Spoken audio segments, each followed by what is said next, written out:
Hi, everyone. Welcome to the Sydney Asian Art Series. This is the first one for the year. I'm speaking on behalf of VisAsia. VisAsia is the foundation of Art Gallery of New South Wales. We support and promote Asian art and culture through exhibition at the gallery, events, and also education. And so we've been partnering with the Power Institute to present this series for a number of years now. So, and we will continue to do so because it's such a good series. It's great to have the series online, but further down the track, I like to think that we can have face-to-face discussion and talks. But yeah, welcome to the series. But actually, I should have said before I start, I should acknowledge the traditional owners of the land and pay respect to the elders, past, present, and emerging. So I think to present this particular series of talks and also our guest, I'd like to introduce you to Olivier Krischer. Thanks, Olivier.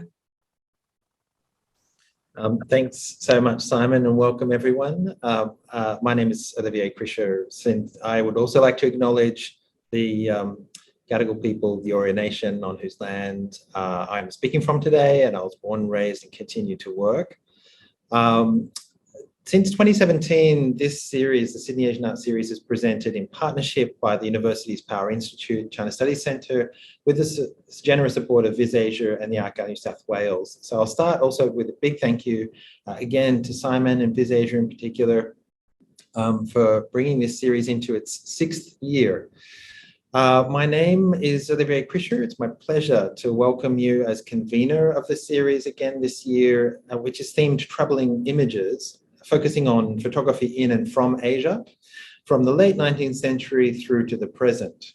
We have, as is customary, 4 international speakers that we'll say a little bit more about in a moment. The Sydney Asian Art Series shares the research of 4 compelling scholars around a compelling theme, and this year our focus is photography. Given the ubiquity of photographic images and the history of photography, from its 19th century origins through to its emergence as one of the defining media, I would say, of the 20th century, it seems familiar and somehow universal. Yet recent scholarship has been rethinking this history, and certainly the familiarity of this history, what we think we know about photography. Photography's nature as both a technology and a medium has made it a tool, of course, of domination, certainly enwrapped in colonialism, the colonial project on the one hand, yet also it's often remained a fertile site for creative experimentation, for expressions of identity or political aspiration that complicates simplistic binary views of these power relations. Even as digital images today seep ever deeper into the fabric of our daily lives, researchers and artists alike have been drawn to the new materiality, or rather to new impressions of the materiality of photographic images, their complex economies and related infrastructures from the 19th century to the present, some of which I think we'll hear about today. As the 4 speakers in this year's series attest, the presence and impact of photography invites also innovative research from a range of disciplines, not only the histories of art or the photographic medium, but also visual anthropology, media studies, cultural or critical theory. I welcome you to have a look at the website that we'll post in the chat today. I'm just checking the chat now. It may have already come up because that will give you a better introduction to our 4 speakers today. And thank you, Nick, for just putting that up now. The title of our series, Troubling Images, intentionally suggests both the capacity of images to be troubling, unsettling, to unsettle our knowledge systems and expectations, but also we hope the potential for research and this series and the practice in photography to trouble and unsettle what we think we know about the past and about this medium. This series plays on both senses, therefore, of this keyword, troubling, acting as a kind of provocation, we hope. In terms of the housekeeping for today, many of you by now, I'm sure, will be very familiar with the Zoom format.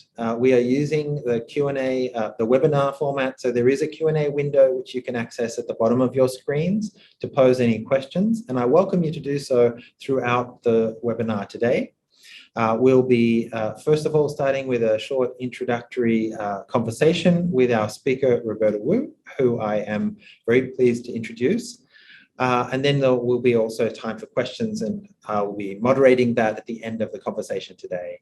So without further ado, it's my great pleasure to introduce our first speaker for the 2022 Sydney Asian Arts Series, Associate Professor Roberta Wu, who is joining us from UC Irvine in the US from Wednesday evening. Roberta, I welcome you to turn on your camera. Thank you. Hello, and welcome once again. We were just saying a moment ago, we wish you could be here in Sydney, and we look forward to welcoming you. But having you online, of course, means that we can share this talk with many other people who are joining from interstate and even overseas. We have a lot of people joining today, which is great, and there's very strong interest, I think, in this topic, its origins, and your research. So by way of introduction, I thought that rather than going through your profile, it would be more interesting in some ways to talk a little bit about how you came to this point, particularly because I know that you have what you call an intermediate sort of interest. To begin with, you describe yourself as working on the late Qing period in China and early 20th century, with a particular interest in painting, photography, print culture, and what you call intermediality. So I'm interested to learn how you came to be working across these media, including photography. Your doctoral research, for example, was about an ink painter that is certainly familiar to some of us here, Ren Bonian, who was born around 1840 and died in 1895. So he's very active, a very interesting artist, active in late 19th century Shanghai. Some people would certainly see him as one of these key figures in what becomes the Shanghai School, or Haipai sort of artists. What attracted you to Ren Bonian, to this particular painter, to the ink medium, and that time in Chinese art history?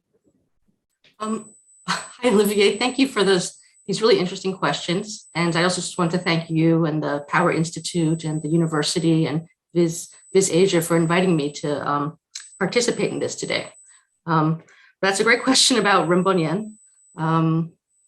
I was in grad school a long time ago. And when I started in grad school, my focus was actually 18th and 19th century Europe.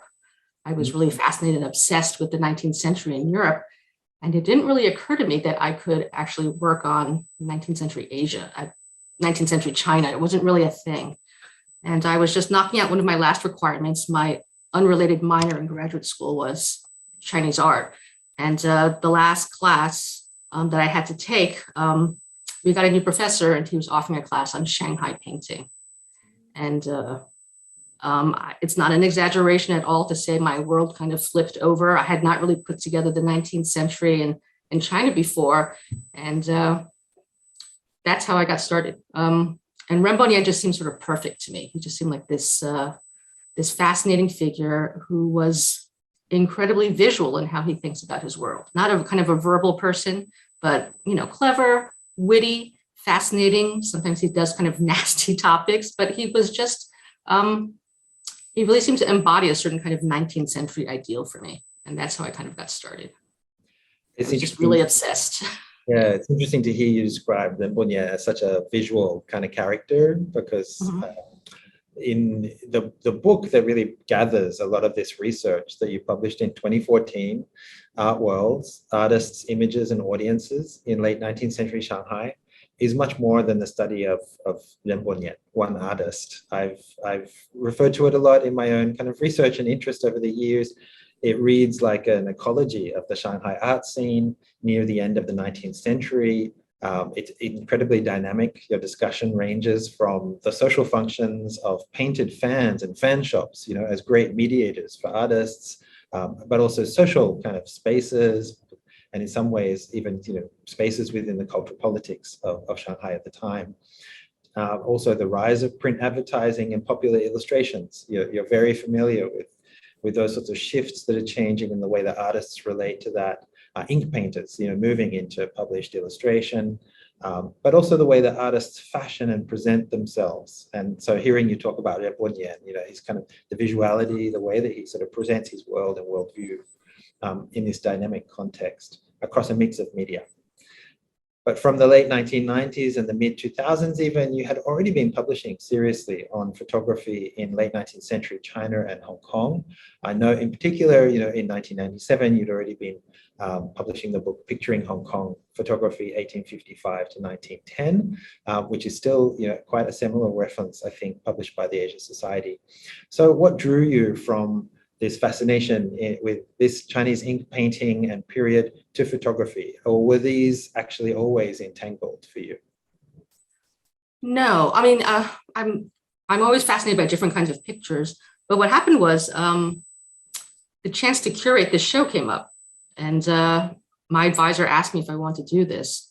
And it was not that I had any kind of training or background in the history of photography, but it was that I worked on 19th century China. And I had part of my time growing up, I had spent in Hong Kong. And this was the occasion of 1997, the handover of Hong Kong back to China. So, at this point in time, not that many people were interested in Chinese photography. It was like collectors there and a few museum people, but there was not a ton of interest or knowledge about it. And so it was just kind of this opportunity, and I was lucky to be able to have it. And so I just kind of talked to lots of collectors, saw as many collections as I could, read up as as much as I could on photography in China, and it was just luck, really. It was just a chance, and I was lucky to be able to do it. And it was interesting to me because my work with Rebonien and Shanghai painting was a lot about the artist and the artist kind of expressing themselves or selling themselves or trying to make some money. With photography, though, it really seems to be more about audiences. How were people using these photos, these images of China, of Hong Kong, of these various Chinese cities, of Chinese people? It was really, in a lot of ways, it seemed very audience-driven, and that was what was so interesting to me about photography. It's interesting because I still find some connections between your various work on different media. While your work has looked across these different media, and I would say increasingly so, as your careers kind of developed and publications have developed, there seems to be, if I was to choose a key genre or a pictorial trope, that never seems to be far from your interests is portraiture. Many people here will be very familiar, of course, with the seminal edited book from 2017, Portraiture and Early Studio Photography in China and Japan, which he co-edited with Australian historian of photography, Luke Gartland, who's based in Glasgow, who I believe was even a postdoctoral research fellow at the University of Sydney, funnily enough, at one time. So Luke's familiar to many of us here, but portraiture, why is that fair to say that portraiture is kind of a key interest through your work, and why is that? I actually wrote my dissertation on Rebonien's portraits, so I didn't kind of plan it that way. I didn't plan to have such a close focus on portraiture, but it just happened. And I think, again, it's kind of this issue of accessibility, like being able to, through a picture, communicate with someone who once was actually there, who actually lived. And there's this kind of strand of factuality in portraiture that I've always found very intriguing. So yes, I think you're absolutely right. This is this consistent strand that I keep not meaning to, but I keep picking up again and again about pictures and portraits of individuals. Mm-hmm. Thank you. I was going to keep this question towards the end, but I think it's a nice one to start with nevertheless, given we do have a little bit of time. So picking up on particularly this 2017 book of yours, it looks at the studio as a way of comparing diverse contexts and practices between China and Japan, both by local and foreign photographers, which I think is interesting to sort of blur that division. And your own chapter, for example, is on Milton and Miller, a contemporary of John Thomson, who you're talking about today, even a little bit earlier, an American photographer based in southern China around the 1860s. The book reflects on a kind of local agency that resists, to use your own and Luke's words in the introduction, a tendency to look at the local context from outside. So that could be as an exotic spectacle or in terms of colonial domination. Both of these in your introduction are positioned as an outside view of the dynamics that's actually a bit murkier. For example, from the introduction, just to quote, I think something that's kind of simple but powerful, you note that the foreign origins of photography did not mean that the commercial photographic studio occupied a site beyond the cultural codes and customs of its domestic audience. So really pointing to this sense of local agency, which I think is one of the ideas animating the series that we've put together this year. And really trying to move beyond a binary between local and foreign, or tradition and modernity, or these sorts of like simplistic kind of ways of breaking things down. So in this sense, I think the book also positions itself as part of what you identify as a different or new direction in studies of photography. And you point, for example, to anthropological approaches. Can you say a little bit about this new direction, how your work sort of talks to that? Because I think it's relevant to the talk that you're presenting today. What distinguishes this kind of new direction from, say, a previous sort of Orientalist approach or post-colonial perspectives that might focus on this kind of binary power relationship? What's new about this? How would you kind of characterize it? That's actually kind of a tough question. I guess, since I came to Chinese art and Chinese photography in my own way, kind of from the outside, I'm always kind of interested in both sides of the fence, in a sense.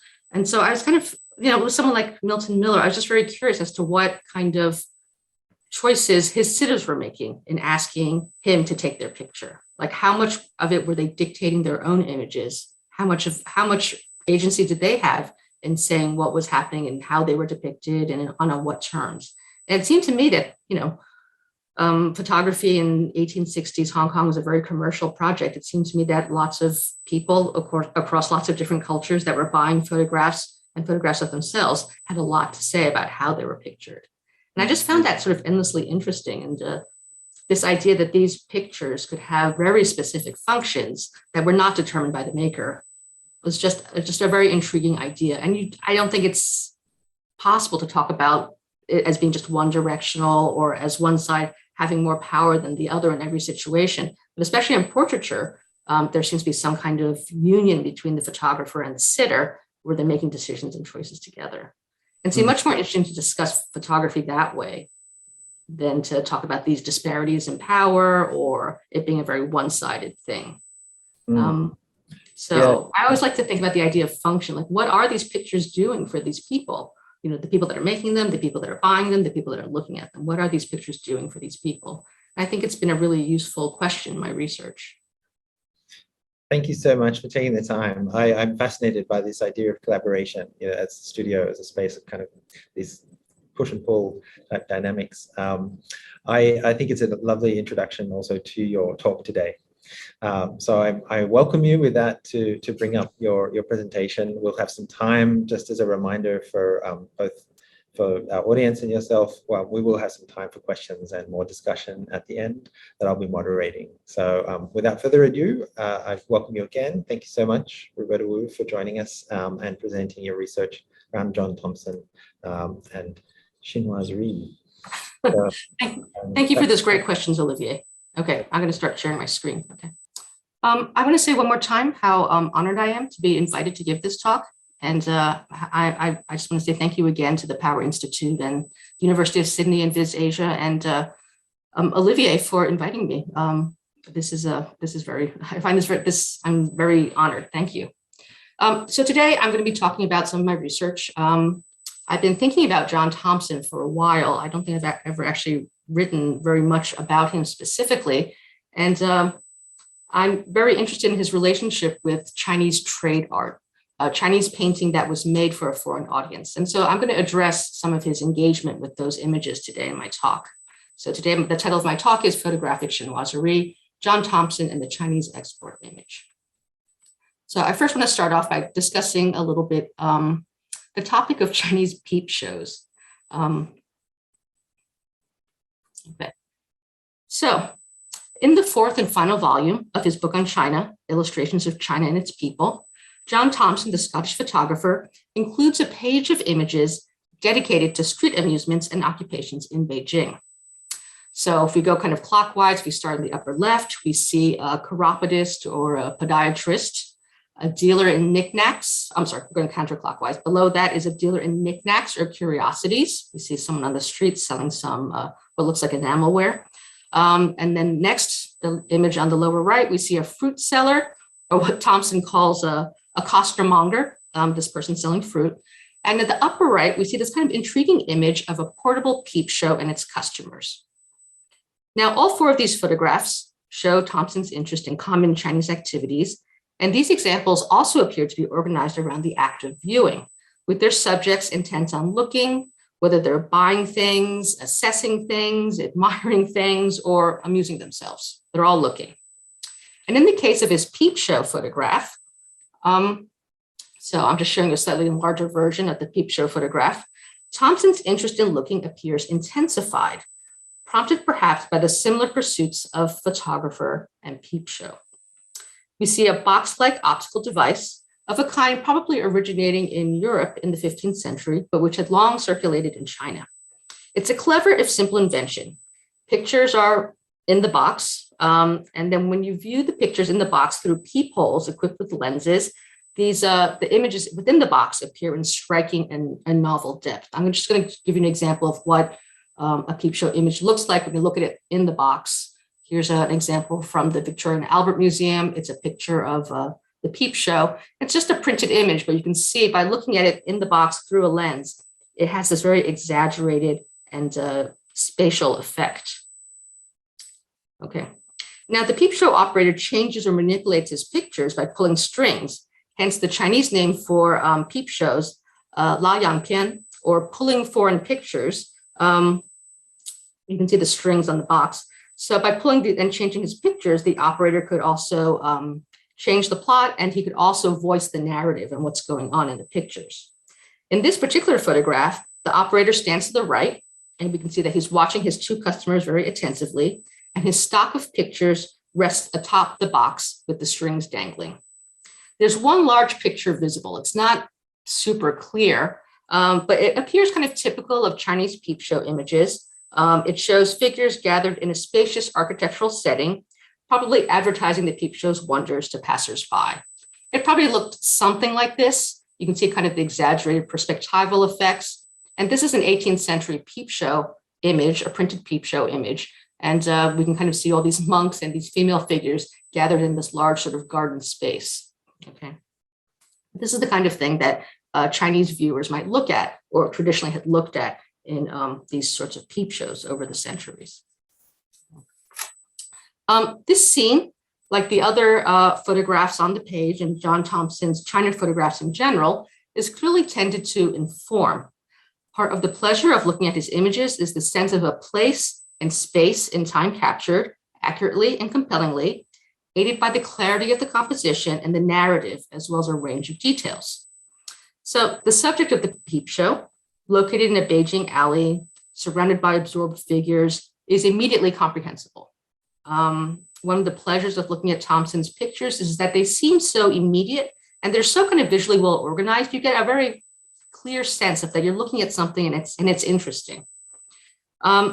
Scholars, though, commenting on Thomson's photography, frequently note colonial systems of knowledge at play, which can transform photographs into visual data intended to measure and assess its subjects.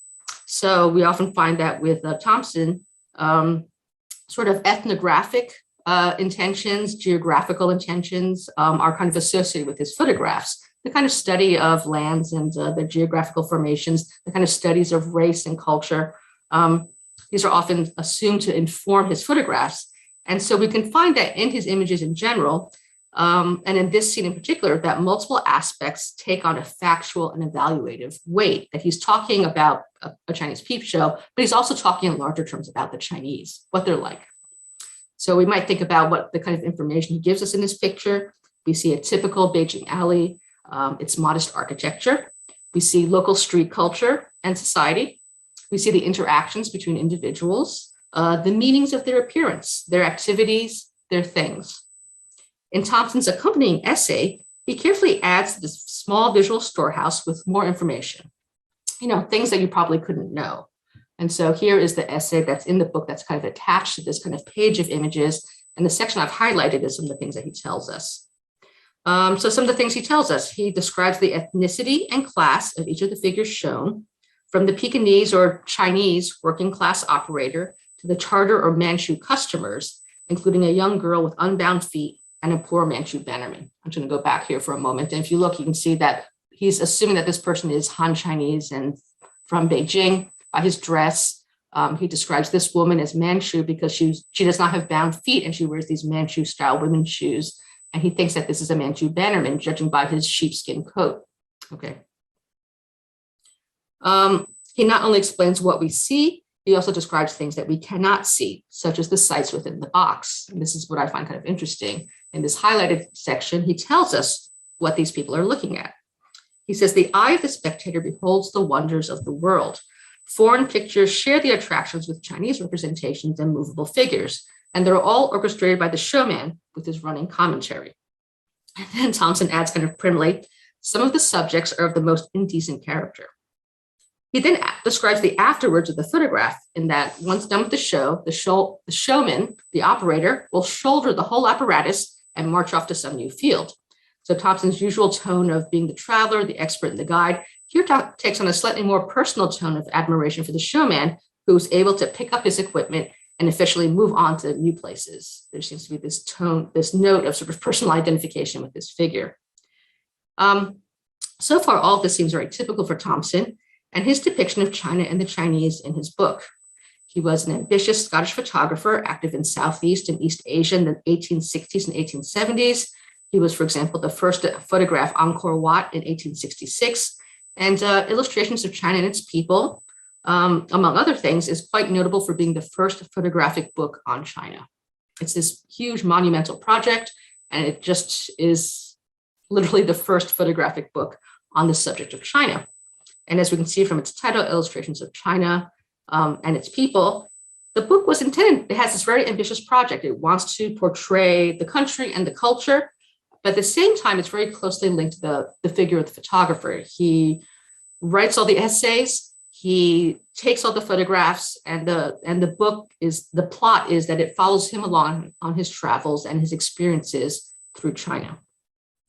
So the book and this idea of like picturing the entire entity of China, it raises the intriguing question of how exactly does one go about doing that? How do you conceptualize China and how do you make it visible through something as limited and finite as a photograph, as a series of photographs, as a book? How is that possible? So as we've noted, Thomson relied on sort of these quasi-scientific visual systems of knowledge, geography and ethnography. But I think Thomson would also, I think he was very proud of his book, but he would also have been the first to say that there was a significant aesthetic component to his photographs. He was, of course, very aware of kind of systems of picturing like the picturesque. He often comments about what makes a good picture. And this was kind of a point of pride for him that he made good pictures.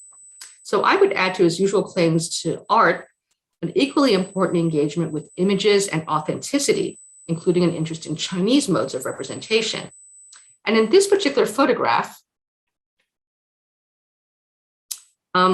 his curiosity about systems of picture making is clearly piqued. He's very consciously making a good picture, as is his interest in Chinese ways of seeing.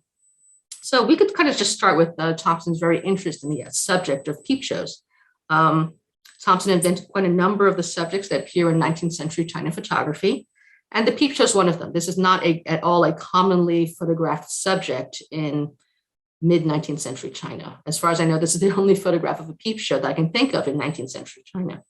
So he chose this subject. He also arranged and set up the photographic process of taking this picture. Not surprising, this was something he would have done for every picture he took. But he would have staged this photograph. He would have located this place to take his photograph.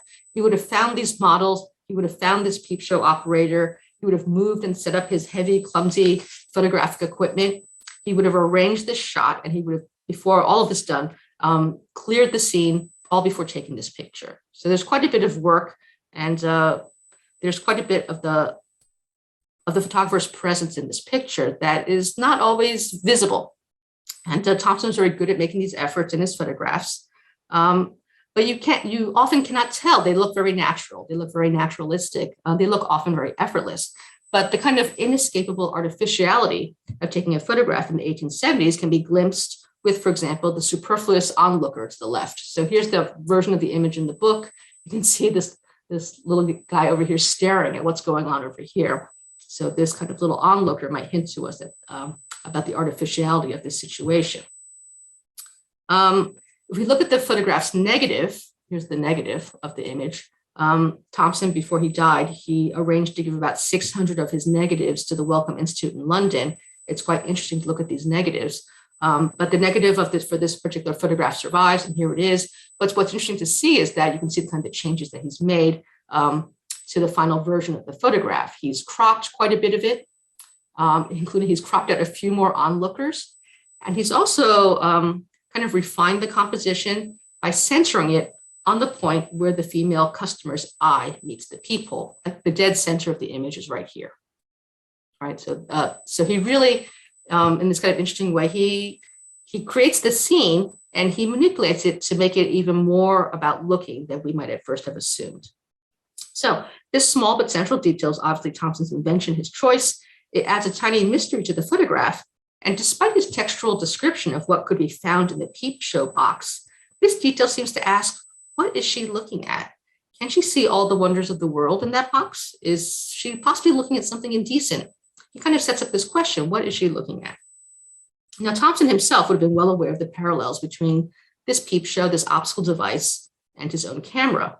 And I think that's what kind of drew him to this subject.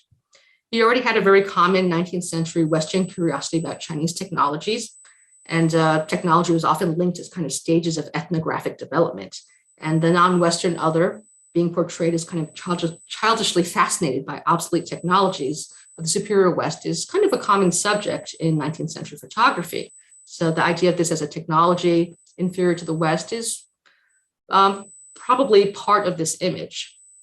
However, I think there's also something very personal here. He must have been drawn to this idea or this notion of a cumbersome optical device generating images of foreign sites for a paying audience. This must have seemed quite close to home for him. You can think about the other similarities, such as these kind of optical devices controlled by an operator who controls the narrative. Even the portability of the box, the idea that these boxes are meant to be sort of packed up and carried around and made to produce these kinds of images for paying customers. All of these things seem to have attracted Thomson's attention. And again, this must have felt quite close to home for him. The very intercultural nature of the images produced by the peep show, the sights of the world, intersected tightly with Thomson's own pursuits and projects of reproduced images generating a vision or a version of the world. Moreover, while the subject of the peep show may have been quite new to photography in China, Thomson likely chose this subject because of his familiarity with the pre-existing iconography of China and the Chinese. He might have introduced this topic to photography, but he did not invent the subject of the Chinese peep show. So this particular iconography of the Chinese peep show, like many of Thomson's Chinese subjects, can be traced back at least the 18th century. There's, this kind of this interesting iconographic tradition between quite a few of Thomson's photographs. And in this case, as with many images of the Chinese that are consumed by international audiences, this was a subject which had circulated between China and Europe for centuries. So I'm going to show you here the earliest example that I could find. And here's a mid-18th century design by the Rococo artist and painter Francois Boucher. And Boucher here is depicting one version of the five senses. He's using a peep show to depict the idea of sight or vision. Okay, and here it's exactly the same subject as you see in this kind of 1870 photograph by Thomson. Here we see the peep show. Here we see these, in this case, Chinese children. Here's the operator who's pulling the pictures, changing the pictures. Here are his two customers. And Boucher adds to all of this, he adds these kind of chinoiserie details, like here's a Chinese idol, here's some parrots, here's some palm trees. He has all these kinds of details.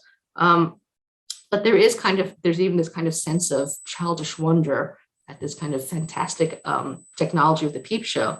But we kind of can see here that the iconography already from 1740 is quite close to the same way that Thomson presents his subject in 1870. However, we don't know if Thomson knew about Boucher's designs. Even if he didn't, he almost certainly would have known of George Mason and his representation of the peep show that was reproduced in his book, The Costume of China, from around 1800.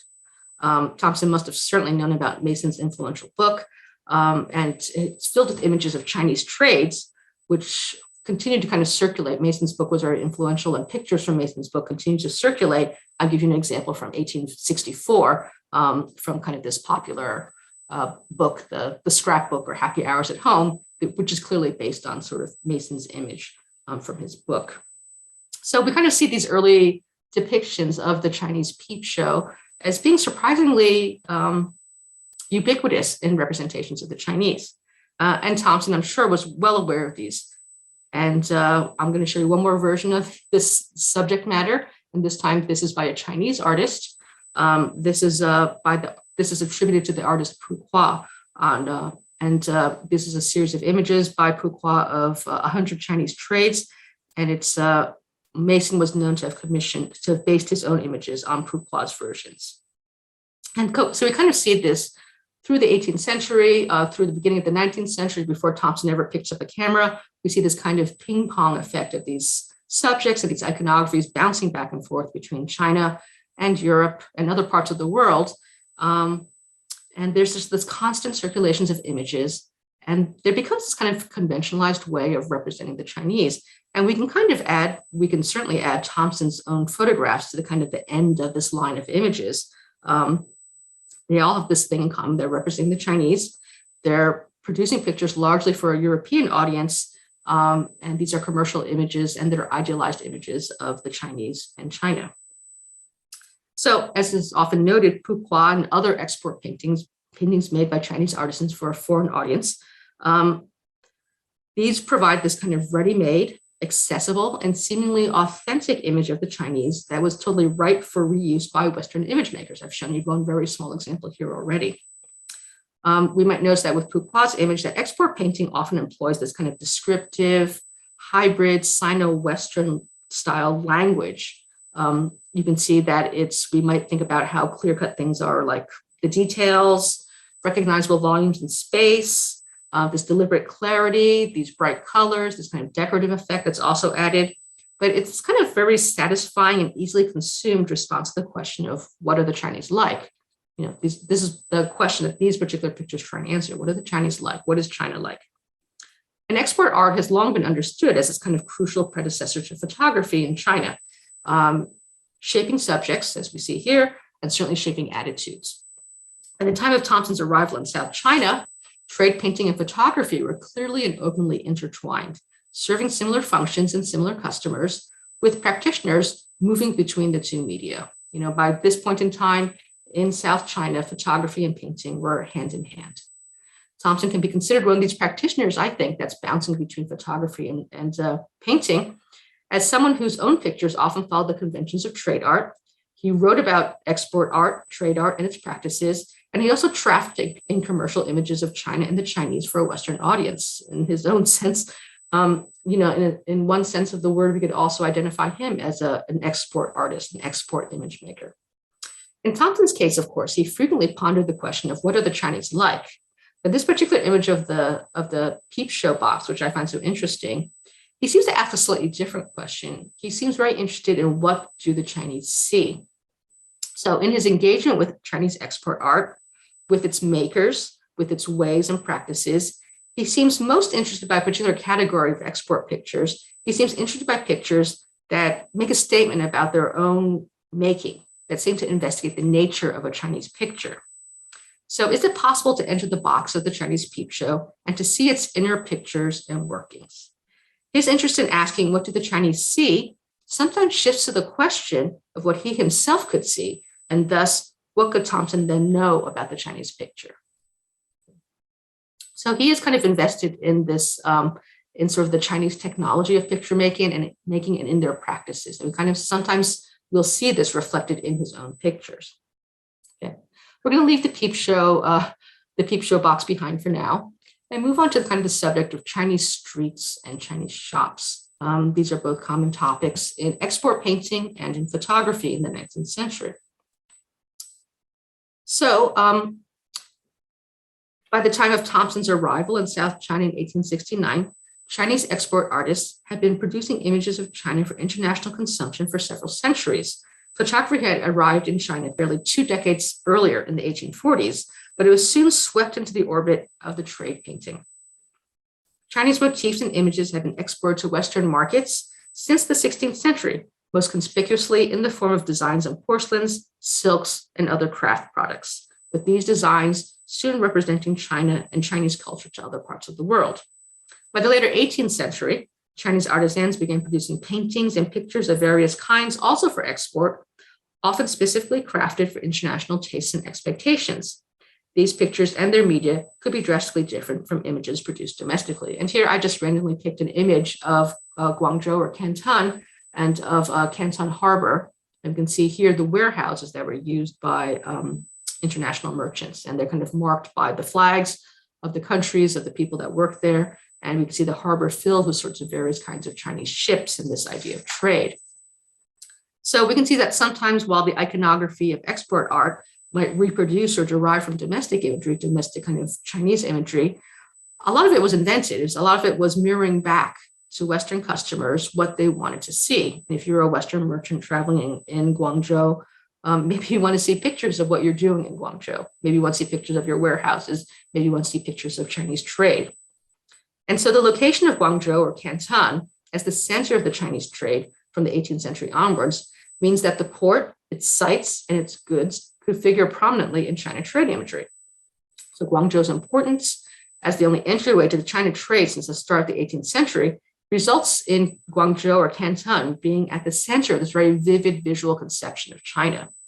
Even by the late 19th century, Guangzhou's outsized position in the history of the China trade meant that export images of China could still prominently feature the city, especially as seen, experienced, and dreamed about by export paintings Western customers. And I just think this painting is a very nice example of that.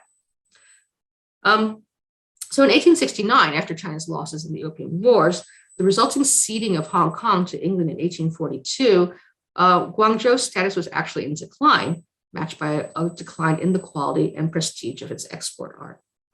However, export imagery did not evaporate. It continued on, including in the form of photography, where images of Guangzhou continue to occupy an important place. Some people say that photography destroyed export painting. I would say that the two of them kind of kept each other going for a little bit longer. But we can think a little bit about this, the place of Guangzhou in sort of export painting and in 19th century photography with the example of the British-Swiss photographer Pierre-Joseph Rossier. So Rossier, with these stereo views, he produces some of the earliest commercial images of China. He travels to China in 1858 and in 1859, and he takes a series of stereo views. Even though his stereo views, this whole series goes by the title Views in China, he actually depicts only Guangzhou and the relatively new colony of Hong Kong in his series. If you're wondering what we're looking at here, these are Rossier's photographs. These are his stereo views. Stereo views were these double photographs taken with a special double-lensed camera. And when you look at it through a special viewer, a stereo viewer, these kinds of images with the photographs pasted on cards, they kind of duplicate the effect of human vision, and you would see this image in depth. It would have an effect of depth, not unlike the peep show. So these were quite popular internationally. And stereo view scenes often featured sites from all around the world. So a series of views of China would have been quite popular. And Rossier takes these back and sells them in London. So his series of scenes of China, which are really scenes of Guangzhou and Hong Kong, these include panoramic views of Canton. These include local sites such as gardens and temples and pagodas. And his photographs often imitate the subjects of export paintings. So you can see here, he gives us an image of a temple garden that also features a pagoda and some interesting looking Chinese people that would all have been completely unseen before by viewers in London, right? They've been fascinated by what does an actual Chinese pagoda look like? What does a Chinese garden look like? What do Chinese people in Canton look like? These kinds of stereos would provide that kind of view and even almost that experience, almost like that experience of being there by seeing the scene in depth.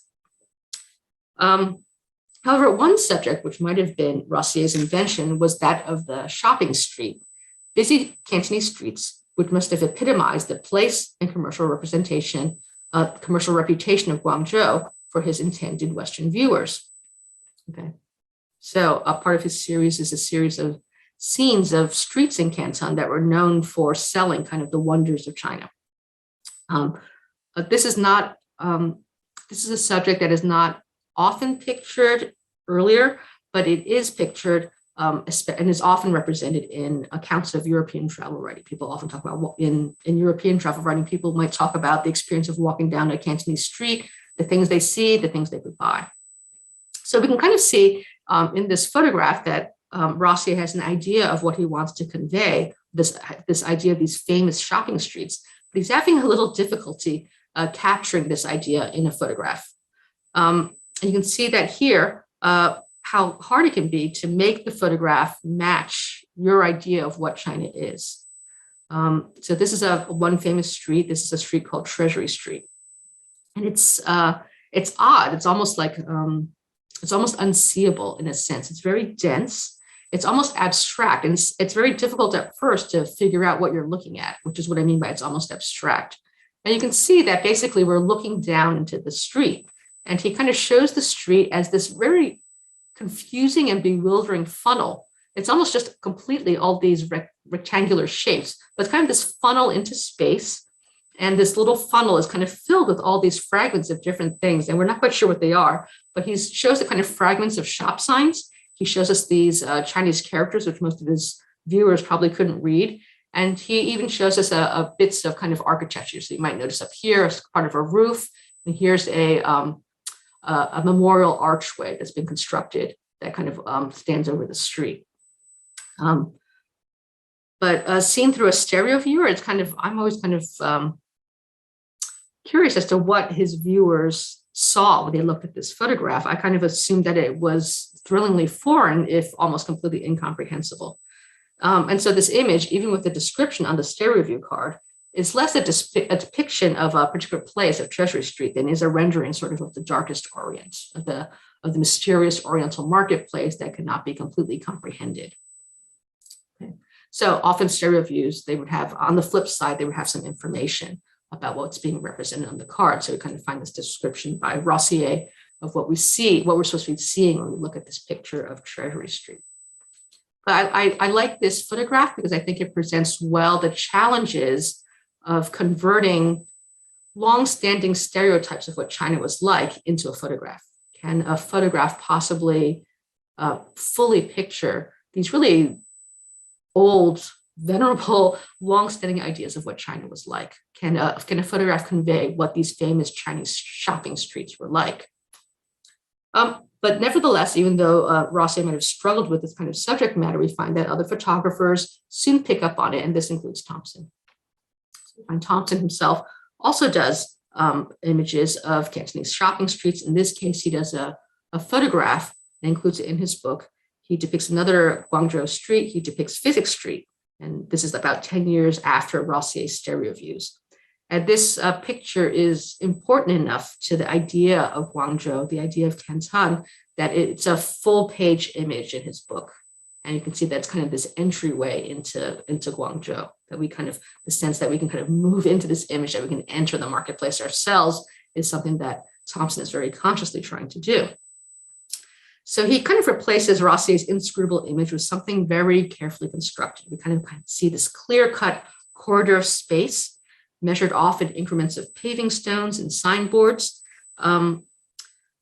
The placements of the camera, even though this is a very narrow alley, he places his camera at kind of to the side a little bit. It means that we can see more details. We can see the shop signs clearly. We can see their stone bases, what's holding them up. We can see the roofs. We can see counters that are kind of jutting out onto the street. We can see the bamboo scaffolding overhead that holds up more shop signs. we can see even a few products on display here. And kind of interestingly, we can see this is a nice example of how Thomson uses figures, human figures, to provide a sense of kind of context and measurement to his photographs. He often kind of incorporates figures into his photographs. And we get here 3 figures, and he kind of arranges them across the photograph, and they help add to a sense of the space of this kind of this tunnel of space that goes down the center of the image. So we start here with this this working guy here. We can tell he's a working class guy because he's kind of topless, he's a laborer, and then 2 more upper class figures because they're wearing scholar's gown that kind of travel into the depths of the image. So these figures, they provide local color, they provide some ethnographic information. But despite kind of all the clarity of this composition and the multitude of readable, comprehensible details, you don't really know what's going on unless Thomson tells you. And so this essay that he writes that accompanies, that he links to his photograph in his book, helps explain the subject to us. And so he kind of keys information. I'm not expecting you to read the essay here, but I'm just kind of going to go over very quickly. He keys the information in his essay to elements of what you see in the photograph. So he identifies and explains the built environment. He explains the signboards. He talks about the stone slab paving of the street. He talks about the shops, which we can't really see, as being this kind of succession of almost like stalls that go all the way down on both sides of the street. And he makes the street visible in his description in terms of Chinese structures of business. So he explains practices of schroffing, which is a way to kind of weigh and verify currency. He explains how the guilds, the various guilds in China, set the prices. He explains how people interacted. How did you make a purchase on these streets? And so you might notice that one challenge of representing these shopping streets is that you can't really see the things that are for sale. But he kind of does this by telling us what it says on the shop signs. He translates the shop signs for us. He kind of enlists the help of the sinologist, W.F. Meyer. He even gives this kind of pronunciation guide to the shop names. And thus, so if you were looking at this book, if you're looking at illustrations of Chinese people in London, or back home in England or Scotland somewhere, you'd know that the things that are for sale are things like cushions and matting here, stationery supplies, pills, swallows' nests, carved seals. You might have gotten some idea of what was being actually bought and sold on the street. You have a whole range of kind of products, both exotic and mundane. So we can kind of see that there are subjects that we expect to see represented in photography, but it might not be very satisfying. It might not convey fully, and we might not get to see the things that we really want to see. And so while this photograph might have allowed British readers some access to the Cantonese street, this idea of kind of strolling and window shopping for Chinese pills and stationery, photography might not have been adequate to fully picture the mystique of the exotic marketplace. And so Rossier's stereo view and Thomson's photograph, they can show the tight quarters, they can show the crowded features of the Chinese street, but they are not very successful in representing the entire marketplace, its goods, its commerce, its Chineseness in a single image. It's kind of interesting to compare what Chinese artists did, what Chinese export artists painting for a foreign audience, how they convey the same themes of commerce and shopping in their depictions of the Cantonese street. And here we might look at a work by the painter, the Guangzhou painter Lam Qua. And here Lam Qua is representing Chinese commerce. He manages to successfully represent Canton, Guangzhou. He represents the Cantonese street. He represents Chinese labor. He represents the goods that are for sale. He even kind of represents the act of shopping in a sense. And so we might look at this painting from 1830. It's not a very large painting, but it depicts a different street in Guangzhou, New China Street. And it shows the street. We can see the pavement in the foreground. And it shows the street. It shows 2 shop fronts along New China Street. He shows 1 shop interior. We see goods and we see these Chinese clerks. Okay. So it's kind of interesting because we can do this in a painting where you can invent things and you can invent different viewpoints. And so we get to see the shop. This is a particular shop called Polly the Tailor. And we can kind of imagine that here we are standing on the street, entering the shop, maybe talking to the clerks, maybe looking at their handiwork, maybe checking out the inventory. We can kind of imagine ordering a new hat or a new suit. And it's kind of clever. We can see kind of this workshop space up above the front of Polly the tailor. We can also look at this shop here right next door, which is closed. It has all shutters up. And this closed up shop next door is actually quite cleverly self-referential. You can look at this little paper sign right here that's attached to this column in the front of the shop. And this little paper sign tells us that this is actually Longqua, the painter's own shop, the painter of this painting. He represents his own shop. And so here Longqua turns inside out this idea of exterior and interior. He shows the shuttered shop accessible only by a tantalizingly open door, right? So we can't really see the shop, but we can kind of glance through. And there's something very tantalizing, frustrating. If we go into the shop, we can actually see what's going on, but we don't actually see any of those things in Longqua's own shop. But the labor, right? The painter and his work, his inventory, the kinds of things that he does, the products he produces are actually noble to us just by the fact that we're able to look at the painting. The whole painting as a whole represents Longqua's work and his products. So Longqua's rendering of this kind of Cantonese shopping experience is thus all about what the Western buyer wants to see, but the scene is also kind of interestingly contained. It's very carefully contained. It's almost impermeable. It's only going to give so much away. It's almost very deliberately limited to what he thinks the Western viewer wants to see. He's not going to give away any more. He creates instead just this very specific, idealized image of what shopping in Canton might be like. And he's going to give us that, but no more. And so where Thomson, interestingly, seems to pick up on these ideas of kind of containment, reality, interior, exterior, Thomson seems to interestingly sort of pick up on those ideas in his photographs. We know that he had a close interest in Chinese export painting, and that he was, I would say he was willing to pick up some of those cues in these so-called sort of authentic images of China and the Chinese. So we might compare Longqua's image of his own shop, of Polly the tailor's shop, of a Cantonese shop, with Thomson's version of this. And so we can see that, I would look at a photograph like this, which is so engaging to look at. Here's his photograph of the Walong shop, which imitates Longqua's composition and other export images of Chinese shops. This was kind of a not unusual subject, the subject of the Chinese shop, and this idea of being inside and outside this kind of box-like shop, being able to kind of duplicate the experience of shopping was something that we see in a number of export pictures. This is from a whole series by actually Longqua's brother, Tinghua. And here's a Chinese tea shop. And we can, again, the kind of typical setup of a Chinese shop with this counter that's perpendicular to the street.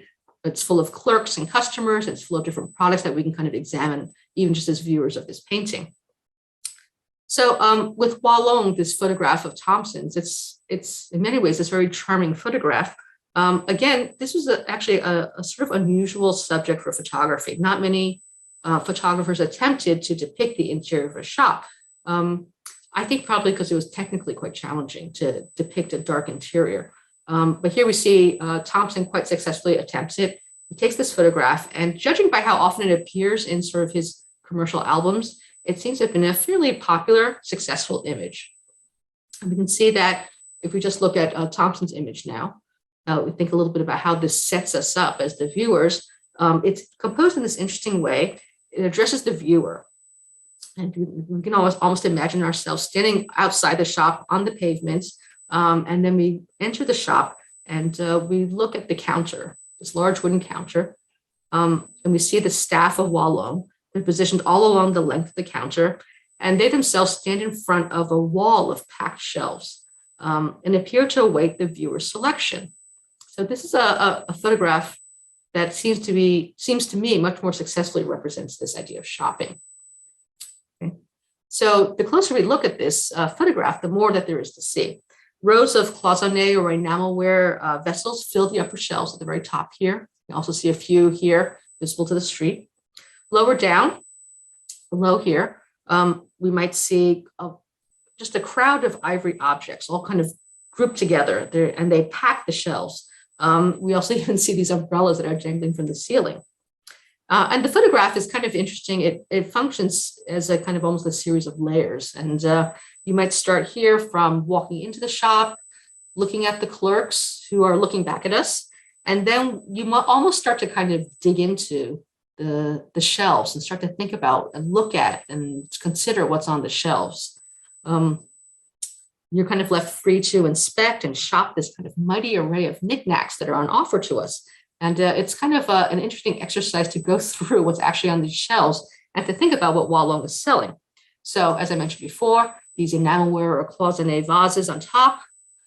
We might see carved figures. We look at ivory boxes and carved ivory canisters. We see flower boat models, puzzle balls. We see fans. I think some of these objects here must be fans.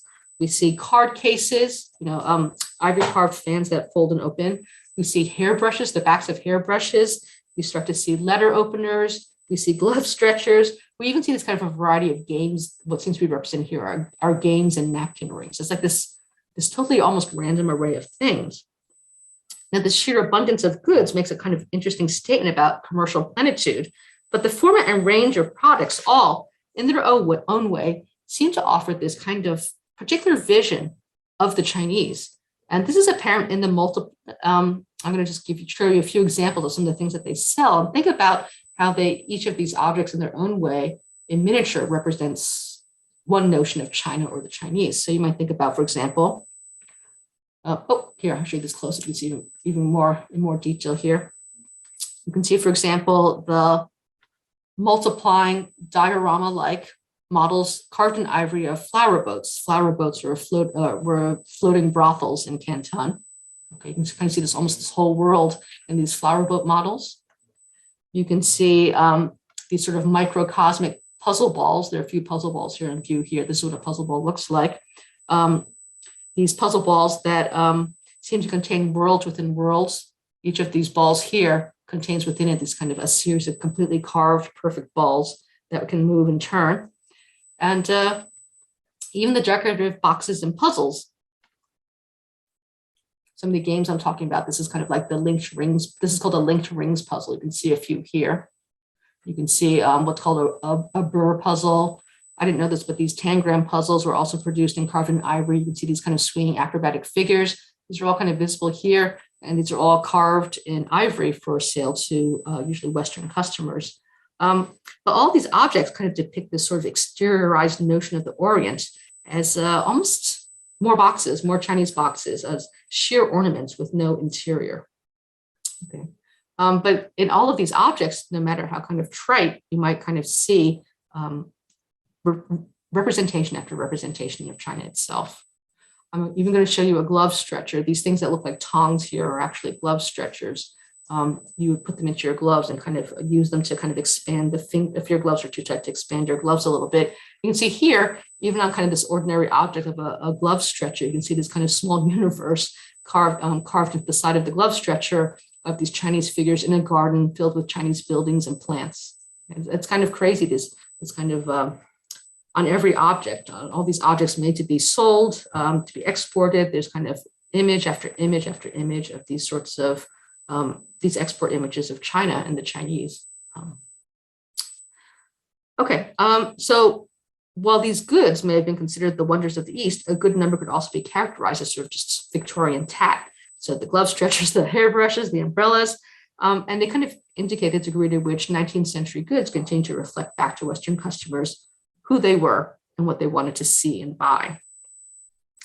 Okay, this selection of goods in the shop sign, you might notice that this has this kind of interesting shop sign here in English so we can read it. As can be seen from the shop sign, that this image is of a Hong Kong branch of a Canton-based shop specializing in silks, silk crepe, ivory goods, and matting. Like matting seems to be sold everywhere in Cantonese streets in Hong Kong. Hualong also shares the shop with this other entity, this other business called Kumwo, which is a Hong Kong-based silversmith producing also Victorian-style silverware with Chinese decorative motifs. So just a reminder that, again, these goods are not only in ivory and enamelware, but here we see basically a cookie jar produced in silver, kind of a Western function with these very Asian, with these very Chinese motifs of this dragon curling around this biscuit box or cookie jar. Thomson himself was also based in Hong Kong, the location of his photography business and the jumping off point from which he made his trips to Guangzhou and Canton. So we see here that Walong is very much actually a Hong Kong business. And here we might guess at that from the names here, and it's the names here in English, but also the address. It's on number 60 Queens Road. Hong Kong's relatively new identity as a British colony, and thus a toehold for outside interests in China, is an important reason why Hong Kong became an early center of photography. Hong Kong's eclipsing of Guangzhou as a port and economic center meant that Hong Kong's scenes could mimic or double scenes and subjects usually associated with Guangzhou. The photograph of Walong and its success as a double image of a Chinese shop and as a Hong Kong business reminds us again of this transcultural iconography of China and Thomson's own self-referential presence. Walong as a business paralleled Thomson's commercial activities and objectives, with both located in Hong Kong, catering to tourists in colonial Hong Kong by selling representations of China. A photograph by another British photographer in Hong Kong, William Pryor Floyd, of his own business. There's a photograph by Floyd on the left here of his own business, the Victorian Photographic Gallery, offers further context and suggests how common their business model was in Hong Kong. Floyd records a section of Queens Road, Hong Kong's main commercial strip, incidentally recording Walong and other shops selling Chinese goods, specifically representations of China and Hong Kong. So Floyd took this photograph to commemorate his own business, the Victoria Photographic Gallery. But here we might see that here is Walong shop sign. The same as over here. We might notice that there's a plethora of other shop signs as well, and that these are all Chinese businesses, for the most part, that are doing photography and painting. So the building here is also quite interesting. It's a 2 to 3 story kind of structure, sometimes called a tanglo, a Chinese tenement style building. And these were used by shops. On the first floor are these shops, and it's hot in Hong Kong, so they're overshadowed by the second story, so it's kind of cooler down here. And painters and photographers would use the upper stories with their better light for their painting or photography studios.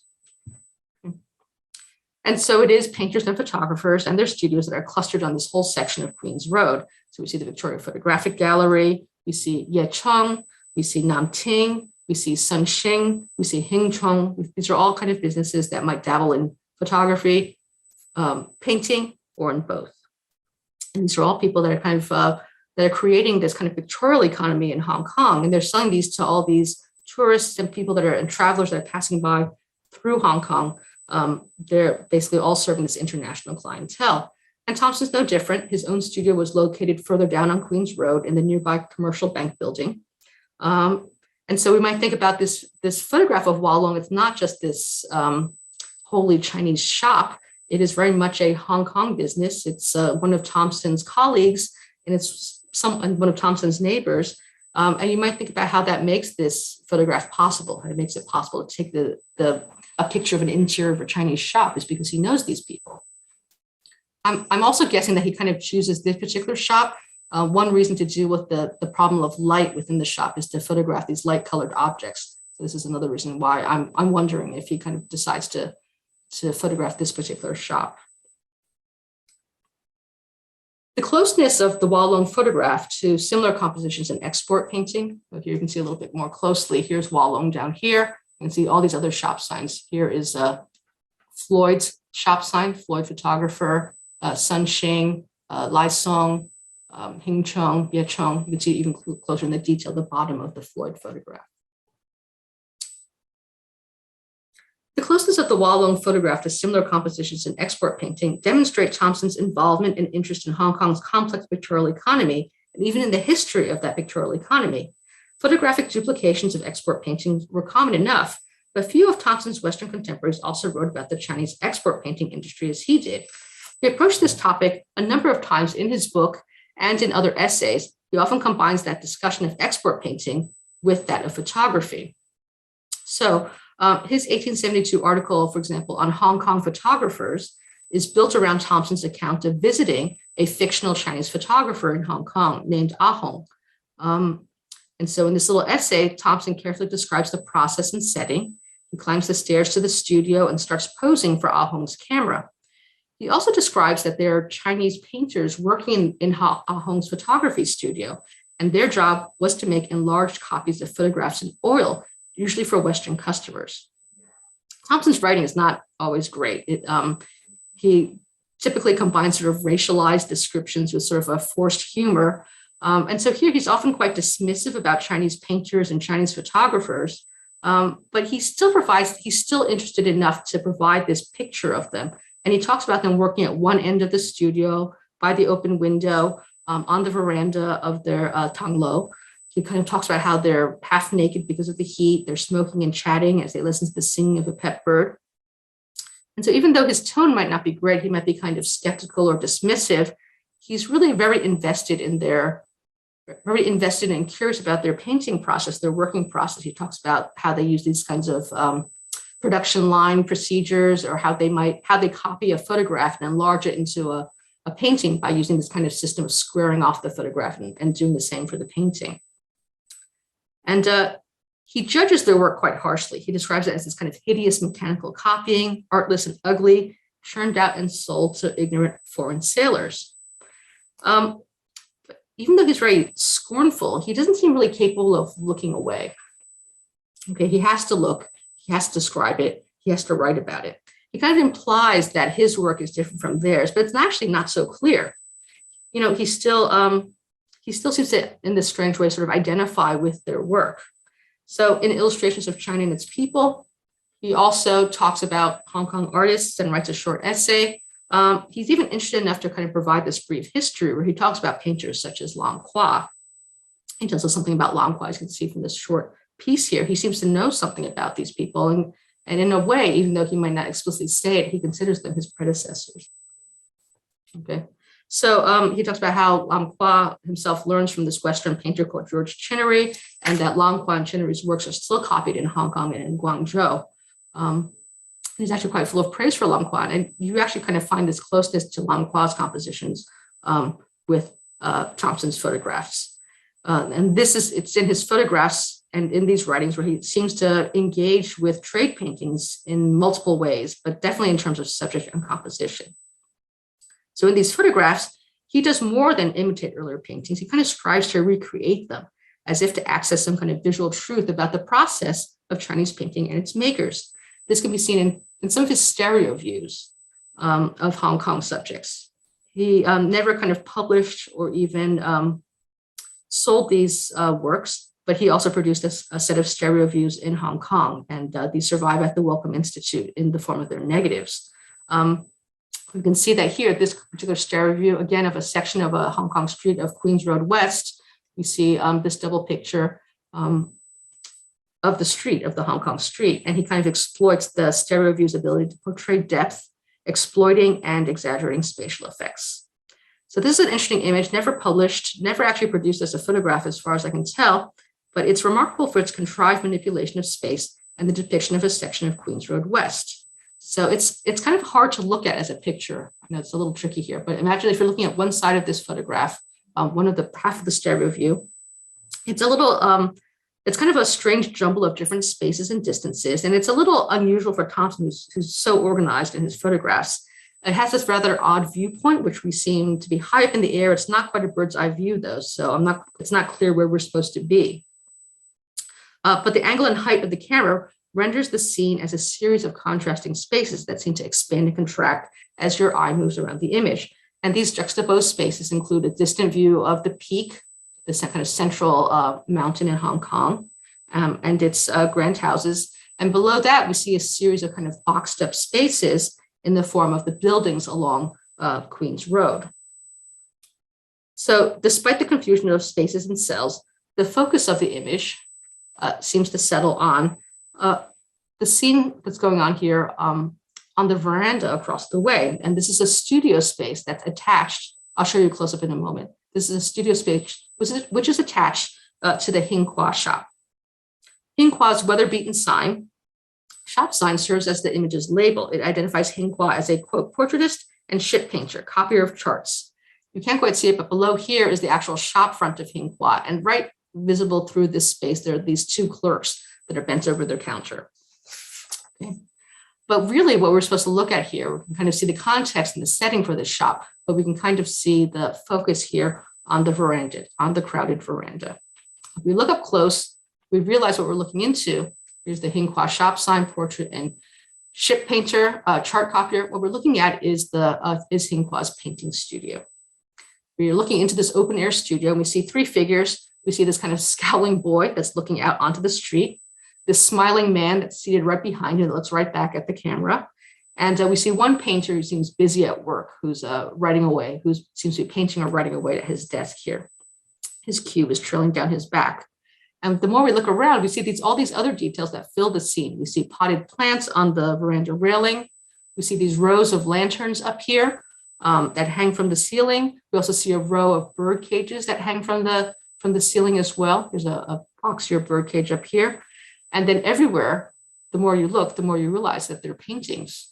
They're paintings that are stacked on the table. They're hung up on the wall here, on this side as well as on this side. And if we peek through this open door, so close to Lamqua's open door, we see that there are more paintings that are hung salon style inside. And the paintings all appear to be sort of Western style oil paintings. They're genre subjects, they're portraits, they're port views. They're all common trade painting subjects. So as recorded by Thomson, his photograph is an image of Hinghua's studio, much in the mode of pictures of the painter Tinghua's studio in Guangzhou. So you might think about how he really seems to want to look into the Chinese studio and how close this is to, this is an example of sort of some of Hinghua's paintings that you can kind of find on auction sites. But we might think about how close Thomson's stereo view is to kind of slightly earlier views of painting studios than an export painting. And Tinghua's, there's a whole series of views of Tinghua's studio here. And remember, Tinghua was Lanqua's brother. And all of these paintings, there are about 13 of them, they all show Tinghua's studio, also on New China Street in Guangzhou. And we again kind of look into the studio space. We see it as a showroom and as a studio with painters at work. And they seem to be alongside this kind of reception area filled with painting samples and finished products. Again, paintings everywhere. And here's someone that's come to serve perhaps a customer tea. It's executed in that same familiar hybrid Sino-Western style with a boxy, exaggerated perspective. And again, we're hovering in this weird way in the middle of the air, just so we can peer through the open veranda windows. So we're still sort of optimally placed to inspect the range of paintings, from the portraits to the port scenes, and even to look outside to see the windows and dense construction and scaffolding that show that we're in this kind of busy city of Guangzhou.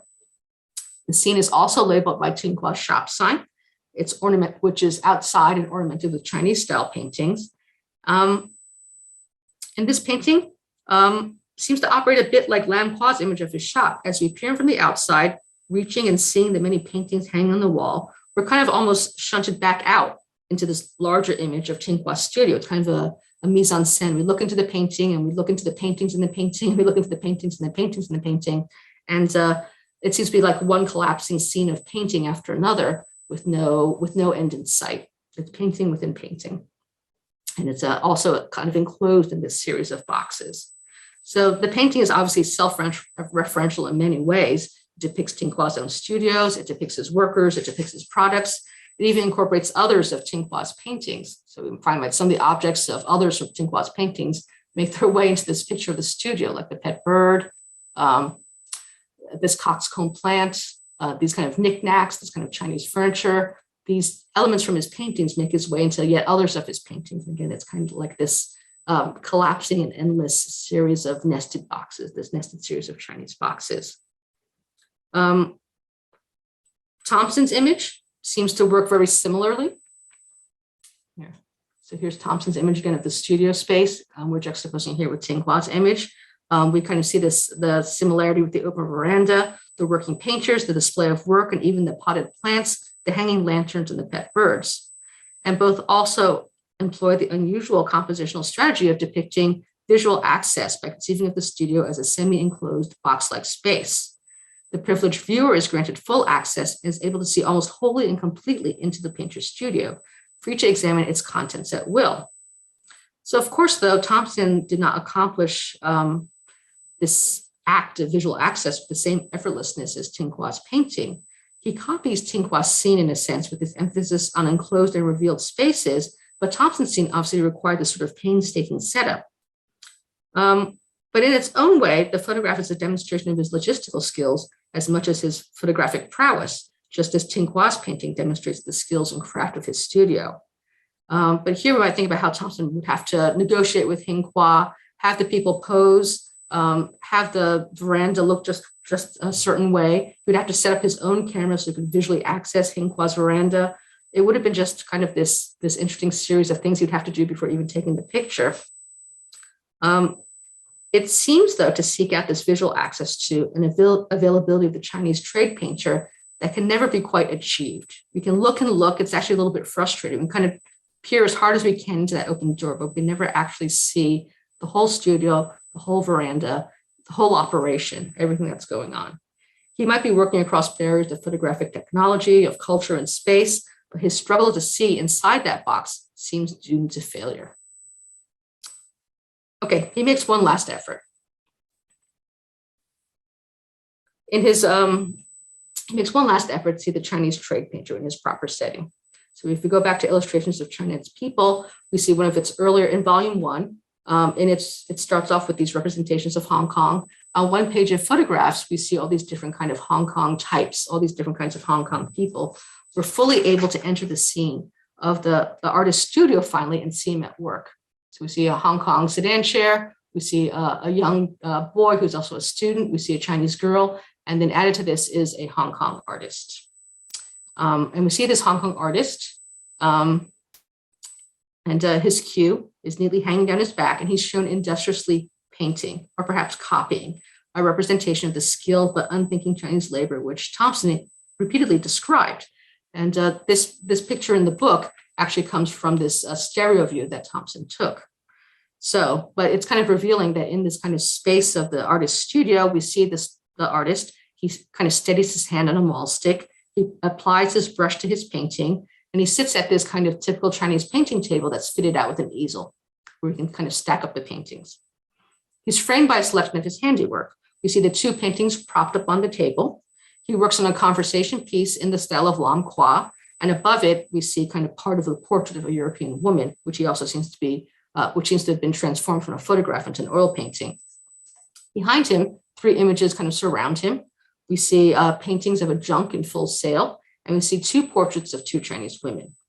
All 3 paintings here are notably quite Chinese in subject, though according to Thomson, it was Western subjects that seemed to dominate the export painter's production. However, the 2 portraits appear copied after photographs, with the bust-length portrait similar to one of Thomson's own photographs. So you can kind of think here about this photograph actually looks quite similar to one of Thomson's works. This photograph has long held an appeal for the art historian in its representation of a Chinese painter, compelling for its record of his appearance, his work, even his tools. The photograph is convincing enough as an authentic record that's even generated its own mythology. It's not unusual to see this photograph labeled as being a portrait of Lam Qua himself. However, Thomson's image of the artist can perhaps be better understood again as something constructed, a confirmation of past accounts and descriptions of the Chinese artist, but also yet another photograph taken from the outside. It can even be viewed as a self-image of sorts. Thomson may mock the Hong Kong artist for his cheap and hideous copies, but these commercialized works, themselves copies and reproductions, are quite close to Thomson's own photographs in purpose and essence. The mix of invention and imitation, copying and recording, painting and photography is also evident in the vague location of the painter. It's sometimes assumed that Thomson actually depicted a real Chinese painting studio, but the studio here is actually Thomson's own, with the plain backdrop, this photographic backdrop here visible, and the furniture is all recognizable from others of his photos, suggesting that once again, the scene was staged using an unidentified model. And as Craig Clunas has pointed out, Thomson's photograph, again, closely shadows trade images of Chinese types, such as this one. Despite the appeal of this image, it is ironically one of the more contrived and manufactured of his photographs, where the details portray the setup of his subject. In his Hong Kong images, Thomson seems to experiment with various modes of the Chinese trade image, whether the subject, its composition, or even its rhetoric, seeking to recapture a truth and authenticity at the heart of his photographs. In these experiments, he often presents the Chinese image as a kind of a box, closed and contained, but made accessible and visible through the camera. In his images of Guangzhou and Hong Kong, familiar territory for him, he has some success in revealing and accessing what's inside the box. In Beijing, however, to return to the image of the peep show, its status, Beijing's status as the capital and home of Chinese tradition, meant that the motif of the closed box takes on a new intensity as a way of picturing the unknown and even the unknowable. In illustrations of China and its peoples, we have seen Thomson often groups his photographs thematically, and the plate of images preceding the page of street amusements is dedicated to the subject of buildings. So on this page appears, this is the page right before the picture of the street amusements. On this page appear 4 different structures: the local landmarks of the bell tower and the drum tower. This is this local Beijing shop, a textile shop, and a small religious structure. All 4 individual photographs in this section are taken from a distance to show the building exteriors as completely as possible. As for the unseen interiors, whether the bells and drums in these respective towers, the bells in the bell tower, the drums in the drum tower, used to announce the time publicly, or the textiles available for sale inside the Beijing shop, we must take his word for the significance of these photos, these boxes, and their contents. The final structure resembles the previous one in its cuboid shape, and also features a small window, just as all of these other buildings also do. It also features this small window inset into the facade. Entitled A Living Tomb, Thomson's essay explains that the building belonged to a dilapidated monastery and was constructed to contain a Buddhist priest, walled up alive in order to raise money for the monastery. Thomson notes that the small windows, these kinds of peepholes, were the only ways the priest could communicate with the outside world. The self-punishing monk, a standard trope for the barbaric Orient, and his sudden appearance in Thomson's book and narrative obviously reiterates once more the tension between interior and exterior, the unknowable and the unseeable, and implicitly the stereotype and the real, the other and the civilized.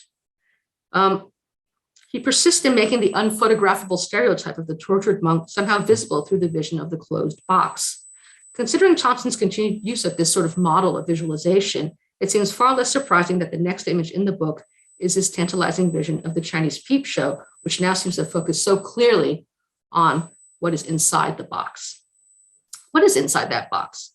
In some ways, Thomson might have wanted to know, but he also enjoyed the opportunity of filling that box with all kinds of pictures. As he tells us, there are views of the world, both foreign and Chinese, and sometimes pictures of the most indecent nature. Photography's ability to picture that space is finite, but it's also able to rely on long traditions of other kinds of pictures and other kinds of images to fill that void and to continue old assumptions. Thomson's awareness of this, and ultimately his lack of real interest in knowing what was inside that box, is apparent in a painting he made soon after his return to England from Asia in 1872. Thomson painted this work on the right in 1877 and gave it to a fellow China hand, David McLean, who had worked for the Hong Kong and Shanghai Bank in Shanghai and was also back in England. Thomson has clearly kind of made a kind of a mashup of 2 of his photographs, of the peep show photograph and of the Cantonese street, and he adds several figures and places them in this darkest of alleys. This image seems closer to Rossier's dense image of Treasury Street, dark, incomprehensible, filled with foreign people and foreign ways. Retreating from the photograph, Thomson repeats the ideas of export painting to make it his own image of China and what he wants to see, which remains closed, contained, and unknowable. Thank you.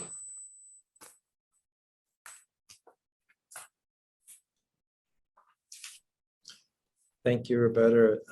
Wow, that's an amazingly rich journey through some of this research with many images that I think people will not have seen before, particularly the way you work with the Wellcome Institute negatives against the published sort of images. It's just fascinating, and this painting. In the interest of time, I'm going to look at some of our questions. I welcome others to do a couple more, but I'll start at the top because there's a question kind of going back into the beginning of your talk. And it asks the reverse painting on glass of Canton Harbor that you talked about. Could you comment on such export images in relation, for example, to multi-panel woodblock prints produced in Yokohama in the late 19th century? Is this something that you've, this kind of connection that you're thinking of, or what do you make of that? That's an interesting question. I hadn't really, No, actually, I had kind of almost randomly picked that harbor scene. I hadn't really been thinking about those Yokohama scenes, but that's a very interesting connection. Thank you for that. That's an interesting point. Okay, I will move along. There's another question here that could be a little bit more complicated. It asks how you find the logistics of how Thomson cleared the street. So some of what you've talked about in terms of his preparation for the images, the way that they're staged. There's a question as to the materials that you use. And here they comment that I don't remember he talked about this much in his memoir. So is there perhaps an insight into your sources on his comments as to how he stages the images or prepares for them? Also, how much do you think his photos of the Chinese people are staged? So it's kind of part of that question, really. Did he hire his models and stage the scenes completely? You've mentioned this in some of your talk about him sort of working with people in the studio, including that last image. Like some of Milton's studio portraits, did he hire them on the spot?